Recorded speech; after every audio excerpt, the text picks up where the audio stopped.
안녕하세요, 스토리아트입니다. 오늘은 극작과 면접을 대비함에 있어서 자신만의 노하우를 만드는 방법 4가지를 알려드릴게요.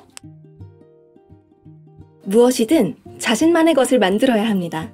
이 말은 완전히 누구도 행하지 않은 것을 해야만 한다라는 의미가 아니에요. 자신만의 목표, 자신만의 의미를 부여하라는 뜻입니다. 예를 들어 보겠습니다. 만약 학생의 취미가 무엇인가 라는 질문을 받고 제 취미는 그림 그리기입니다 라는 대답을 한다면 다소 뻔하거나 평이하다는 인상을 줄 수 있어요. 왜냐하면 그림 그리기를 취미로 가진 학생이 많기 때문입니다. 하지만 그림을 그리는 취미에 자신만의 목표가 있고 자신만의 의미가 있다면 비로소 자신의 것이 된다고 볼 수 있습니다. 그러니까 본인의 답변에 자신만의 목표를 적용시켜 보세요. 앞서 말씀드린 그림 그리기라는 취미에 목표를 적용하는 예를 들어볼게요. 이미지적인 서술을 위해 기존 장면을 따라 그리면서 장면 하나하나를 이해한다면 해당 수험생만의 목표가 분명히 담긴 것이겠죠. 두 번째 사항으로 자신만의 의미를 부여해보세요. 그림 그리기라는 취미에 의미를 부여하는 예를 들어볼게요. 기존 장면을 단순히 따라 그리는 데에 그치지 않고 새로운 장면을 그리고 추가해보면서 서사에 영향을 주도록 의도한다면 그 또한 수험생 본인만의 의미를 부여한 셈이 되는 겁니다.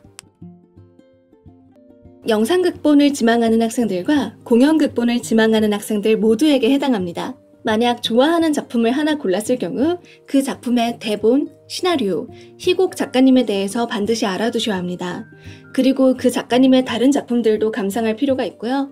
작품마다 주제도 반드시 파악해야 합니다. 더 나아가 해당 작품의 연출자에 대해서도 알아둘 필요가 있습니다. 또 다른 예시로 특정 주제에 대해 깊게 파고드는 방법을 설명드리겠습니다. 만약 자신이 면접에서 언급하고자 하는 작품이 그 당시 화두가 되었던 사회적인 문제에 대해 다루고 있다면 그 사회적인 문제에 대한 자신의 생각 또한 정리해봐야 합니다. 더 나아가 사회적인 문제를 다룬 여러 작품을 수집해둘 필요가 있습니다. 이와 같이 본인이 준비해야 할 작품의 핵심을 읽어내고 그와 연관된 사항을 스스로 더 확장시켜 보는 것만으로도 이미 한 발 앞서간 셈이 되는 겁니다. 만약 면접에서 자신이 입시 시절에 만든 작품에 대해서 설명을 해야 한다고 가정해볼게요. 그 작품에 자신이 담으려고 했던 것들을 다 설명하지 못할 수도 있어요. 면접 고사 시간 때문입니다. 줄거리만을 요약해서 말하거나 줄거리가 아닌 제작 의도만을 설명해야 하는 상황이 발생할 수 있습니다. 또 어떤 질문을 받을지도 알 수 없습니다.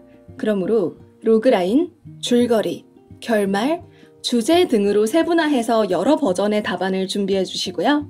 면접장에서 받는 질문에 따라 경제적으로 정리해서 말할 수 있어야 합니다. 첫째, 현재 하루 안에 준비할 수 있는 양이 어느 정도인지를 가늠하는 것이 좋습니다. 처음에는 단 하나만의 예상 답안을 채우셔도 좋습니다. 완성한 것만으로도 본인에게 큰 의미가 되거든요. 하지만 시간이 지날수록 점차 많은 답을 채우거나 수정할 수 있어야 합니다. 반복된 노력 끝에 우리가 앞으로 채우는 예상 답안이 점차 늘어날 거예요. 둘째, 본인이 시행착오를 겪는 부분이 무엇인지 체크해야 합니다. 만약 같은 실수를 반복할 경우 단순히 넘어갈 문제가 아님을 인지하고 해결책을 마련해야 합니다. 예를 들어 특정 용어에 대해 혼란이 있는 경우에는 그 용어에 관련한 질문들에 정확한 대답을 할 수가 없습니다.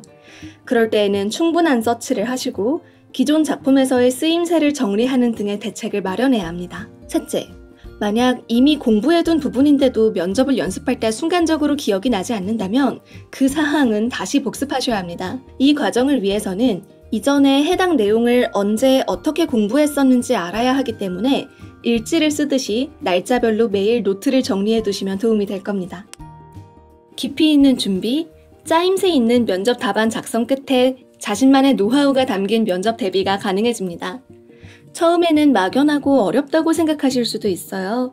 하지만 시작이 반이듯 시도해보려는 마음가짐이 큰 결과를 만들게 될 거예요. 학생들께서도 조금만 더 힘을 내시고 좋은 결과를 반드시 이루어내셨으면 좋겠습니다. 지금까지 스토리아트였습니다. 오늘도 시청해주셔서 감사합니다.